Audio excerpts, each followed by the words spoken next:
मुख्यमंत्री Bhajanlal Sharma video conferencing के जरिए कानून व्यवस्था और अपराध नियंत्रण की समीक्षा ले रहे हैं। इस दौरान सीएस, डीजीपी और एसीएस गृह सहित पुलिस के आला अधिकारी मौजूद हैं।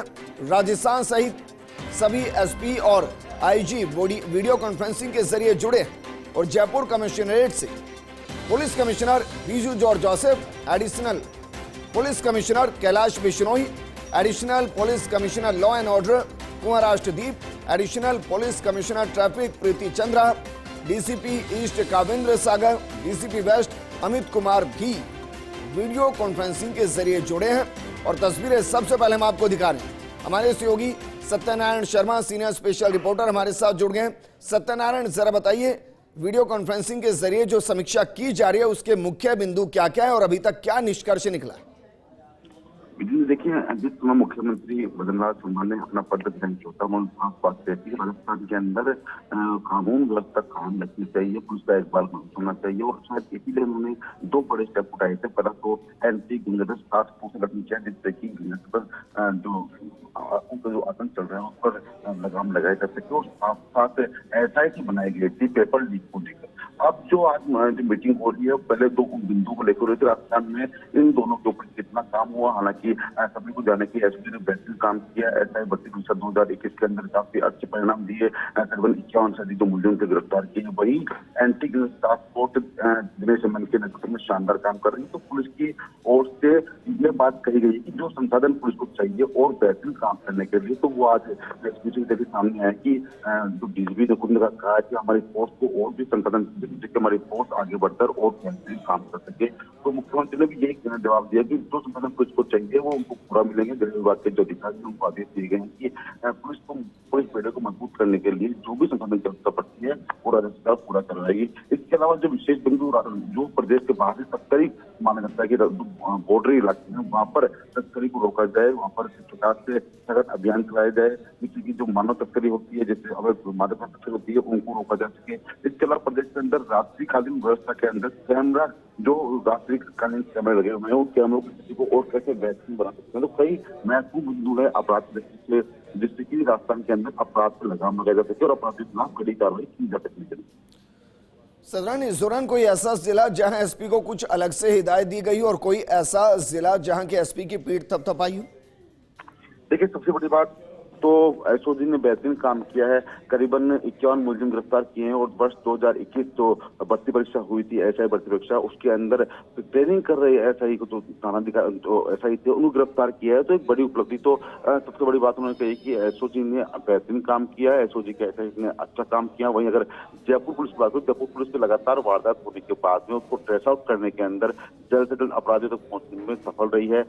मतलब की राजस्थान का ऐसा जिला नहीं जहाँ पर पुलिस ने अच्छा काम नहीं किया हो, लेकिन लगातार जो घटनाएं बढ़ रही है विशेषकर साइबर अपराध को लेकर, तो उसको लेकर जरूर मुख्यमंत्री ने कहा है कि साइबर अपराध पर लगाम लगाने के लिए कहीं ना कहीं में और मजबूत स्थिति आनी चाहिए। तो ऐसे में जो साइबर एक्सपर्ट है उनको हायर करने की बात चल रही है कि साइबर एक्सपर्ट को हायर किया जाए जिससे कि राजस्थान पुलिस के साथ मिलकर साइबर अपराधियों का खात्मा किया जा सके। विजेंद्र, सत्यनारायण, शुक्रिया तमाम जानकारी हमारे साथ साझा करने के लिए। तस्वीरें हम आपको दिखा रहे थे। सबसे पहले फर्स्ट हैंड आपको तस्वीरें दिखा रहा था। दरअसल जिस तरीके से एसओजी ने काम किया उस पर पीठ थपथपाई गई। इसके अलावा प्रोफेशनल साइबर एक्सपर्ट को हायर करने की बात की जा रही है ताकि जो साइबर क्राइम तेजी से बढ़ रहा है उसको कंट्रोल किया जाए। और वाकई में ये जरूरत भी है क्योंकि राजस्थान पुलिस की जो कमजोर कड़ी आज भी वो साइबर अपराधियों पर अंकुश लगाने की है। हालांकि बीते कुछ सालों के अंदर आप देखेंगे तो इसमें ग्रोथ हुई, लेकिन वो ग्रोथ इतनी ज्यादा नहीं कि साइबर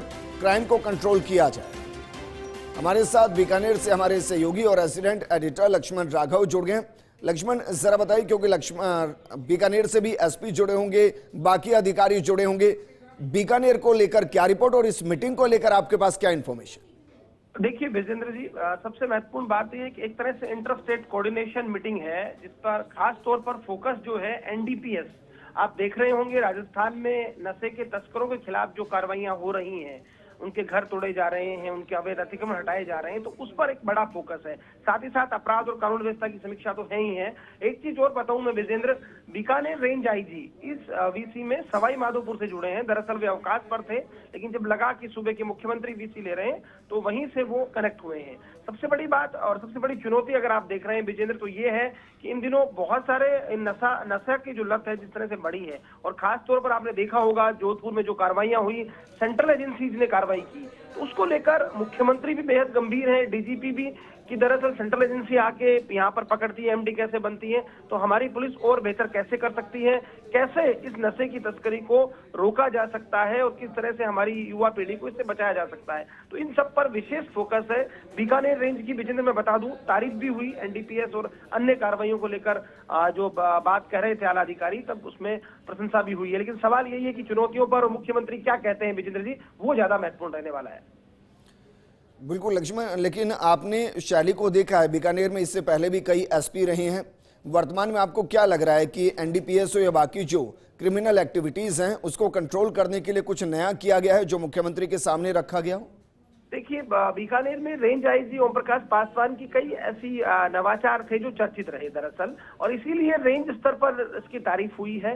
पहले भी कुछ ऐसे खासतौर पर प्रोग्राम चलाए गए, चौपाल की गई, ताकि मतलब उन्होंने कोशिश की है कि फीडबैक इस तरह का आए ताकि हम नशे की तस्करी, और आप जानते हैं विजेंद्र इस तरह को, यहाँ पर भारत पाकिस्तान का बॉर्डर भी है, चाहे गंगानगर हो चाहे बीकानेर हो, तो ये कोशिश यही है कि बॉर्डर इलाकों में और यहाँ पर जो से हेरोइन तस्करी पकड़ी गई, तो उन सब चीजों को लेकर एक कहीं ना कहीं कोशिश हुई थी। अब उस कोशिश के कुछ अच्छे परिणाम भी आए, कुछ जिलों में निश्चित तौर पर कुछ चुनौतियां हैं, उनसे भी इनकार नहीं किया जा सकता। तो अब महत्वपूर्ण ये है कि तारीफ हालांकि हुई है, लेकिन अभी मुख्यमंत्री खुद क्या कहते हैं, समराइज में क्या निर्देश देते हैं। आपने कल देखा होगा किस तरह से बीकानेर में सीएमएचओ और बीएससीएमएचओ को हटाया गया, और अन्य जिलों में भी हुआ जब प्रशासन की वीसी थी। तो आप जब सूबे का मुख्यमंत्री इस तरह की वीसी लेता है तो एक संदेश भी जाता है और कोशिश भी होती है सिस्टम में सुधार की। अजय लक्ष्मण, एक और अच्छी चीज है इस बार, अच्छी चीज ये है कि मुख्यमंत्री बिल्कुल जमीनी है और जमीन पर उन्होंने बहुत ज्यादा काम किया है, और उनके जो भी निर्देश होते होंगे वो एकदम जमीनी निर्देश होते होंगे और उनको इधर उधर घुमाया नहीं जा सकता, क्योंकि वो कागजों की भाषा नहीं, जमीनी भाषा समझते हैं। क्या इसका असर आपको दिखाई देता है अधिकारियों में? देखिए, महत्वपूर्ण बात कह रहे हैं आप कि जिस तरह से हमने देखा फील्ड में वो जाते हैं, और एक चीज और मैं इसी में आपकी बात में जोड़ता हूँ, भरतपुर से आते हैं वो मुख्यमंत्री, अगर हम देखें उनको, और आप जानते हैं मेवात और ये जो इलाका है भरतपुर, अलवर, यहाँ पे क्राइम जो जिस तरह का क्राइम रहता है और जिस तरह की चीजें हुई हैं, तो मुझे लगता है कि जब मुख्यमंत्री एक तरह से जमीनी स्तर से आते हैं तो उन समस्याओं को, उन चीजों को भी समझते हैं।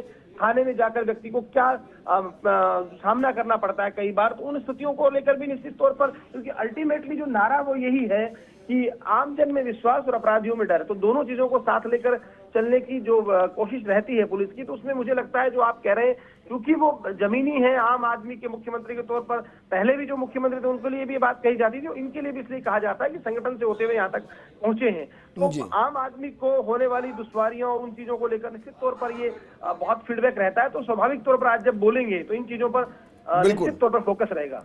बिल्कुल लक्ष्मण, शुक्रिया तमाम जानकारी हमारे साथ साझा करने के लिए।